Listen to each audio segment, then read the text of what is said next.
જય માતાજી મિત્રો, માં ડિજિટલ ચેનલમાં આપનું સ્વાગત છે મિત્રો. તો મિત્રો, આજનું ટોપિક જોઈએ તો સચ્ચાઈ વિશ્વાસનું ટોપિક છે મિત્રો.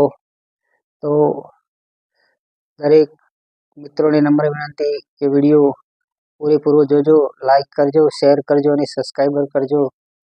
મિત્રો, એક નગર હોય છે અને એક નગરની અંદર એક ગરીબ માં અને એનો દીકરો રહેતો હોય છે.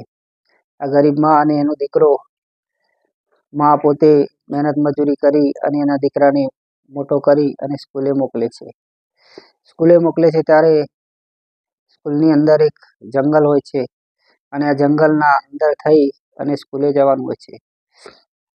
છોકરો થોડો મોટો થાય છે, પછી એને સ્કૂલે જવાનું, જંગલમાં થઈને જવાનું બીક લાગે છે. જંગલમાં થઈને સ્કૂલે જવાની બીક લાગે છે એટલે એની માને કહે છે કે માં, હવે હું સ્કૂલે નહીં જાઉં.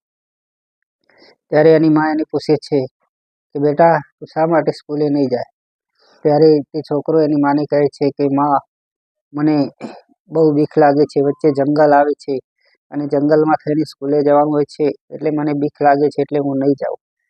ત્યારે એની માં કહે છે કે બેટા, એમાં બીવાની કોઈ જરૂર જ નથી, કારણ કે તારો ભાઈ શામળિયો છે તે ત્યાં જંગલની અંદર ગાયો ચારે છે. ત્યારે જ્યારે પણ તને બીક લાગે કે કંઈક તકલીફ આવે કે તને કોઈક બીવડાવે તો તું શામળિયાની બૂમ પાડજે. ત્યારે મિત્રો, અને મનમાં એવો શ્રદ્ધા અને વિશ્વાસ એની માં બેસાડી દેશે.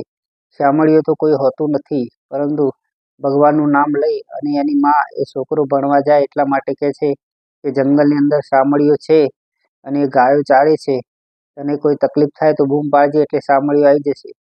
છોકરાને વિશ્વાસ આવી ગયો કે મારો ભાઈ શામળિયો જંગલની અંદર ગાયો ચારે છે, હવે મને કોઈ બીક નથી. કદાચ મને બીક લાગે તો હું શામળિયાની બૂમ પાડીશ એટલે શામળિયો આવી જશે. મિત્રો, આવો એક વિશ્વાસ એના મનની અંદર ફિટ થઈ ગયો. પછી છોકરો સ્કૂલે જાય છે. દિવસે સ્કૂલે જાય છે ત્યારે સ્કૂલની અંદર એક શરદ પૂર્ણિમાના દિવસે દૂધપાકના આયોજક રાખવામાં આવે છે. દરેક છોકરાઓને જાણ કરવામાં આવે છે કે એ છોકરાઓ, આજે શરદ પૂર્ણિમા છે અને સ્કૂલમાં દૂધપાક બનાવવાનો છે, તો તમે પોતપોતાના ઘરેથી એક લોટો ભરીને દૂધ લાવજો.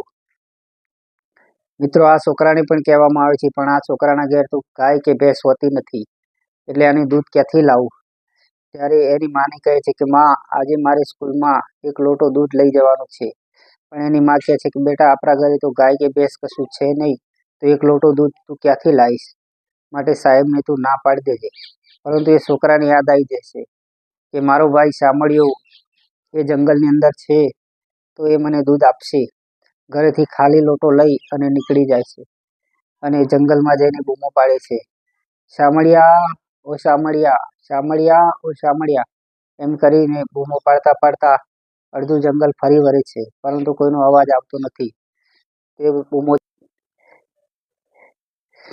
તે બૂમો ચાલુ જ રાખે છે. પછી શામળિયાને ભગવાન વિચાર કરે છે કે આ છોકરાના મનમાં મારા પ્રત્યેની શ્રદ્ધા એની માએ ફિટ કરેલી છે અને જો હું આજે નહીં જઉં તો આ છોકરાનો શ્રદ્ધાનો તાર તૂટી જશે. એટલે ભગવાન ગોવાળિયાનું વેશ લઈને આવે છે અને પછી કહે છે કે બોલ, હું શામળિયો છું, તારે શી જરૂર હતી? તારે પેલો છોકરો કહે છે કે શામળિયા ભાઈ, માં કહેતી હતી કે તારો મોટો ભાઈ શામળિયો એ જંગલમાં રહેશે ને જંગલમાં ગાયો ચારે છે, એટલે આજે તમને બૂમ પાડીને બોલાવ્યા છે. તો શામળિયો કહે છે, બોલ, શું કામ હતું તારે? કહેશે કે ભાઈ, બીજું તો કંઈ કામ નહોતું, પણ મારા સ્કૂલમાં એક લોટો દૂધ લઈ જવાનું છે, તો મને દૂધ એક લોટો આપશો? ત્યારે શામળિયો એક ગાય દોઈને એક લોટો દૂધનો ભરીને આપે છે. મિત્રો, ખરેખર શ્રદ્ધાની વાત જોઈએ તો આપણે જ્યારે શ્રદ્ધા રાખીએ ત્યારે ભગવાનને આવવું જ પડે છે. તો આ વિશ્વાસનો ભાગ 1 આપણે અહીંયા પૂરો કરીએ છીએ અને વિશ્વાસનો ભાગ 2 આપણે આવતીકાલના વિડીયોમાં રજૂ કરીશું મિત્રો. તો ખરેખર જોરદાર ટોપિક છે, પ્રભુ ઉપરનો વિશ્વાસ. તો જોવાનું ભૂલતા નહીં મિત્રો. લાઈક કરજો, શેર કરજો અને સબસ્ક્રાઈબર કરજો. આજનું ટોપિક હતું પ્રભુ પરનો વિશ્વાસ. તો ભાગ 2 આવતીકાલે જોવાનું ભૂલતા નહીં. આ વિડીયો જોઈને લાઈક કરજો, શેર કરજો અને સબસ્ક્રાઈબર કરજો. જય માતાજી, જય ભોલેનાથ.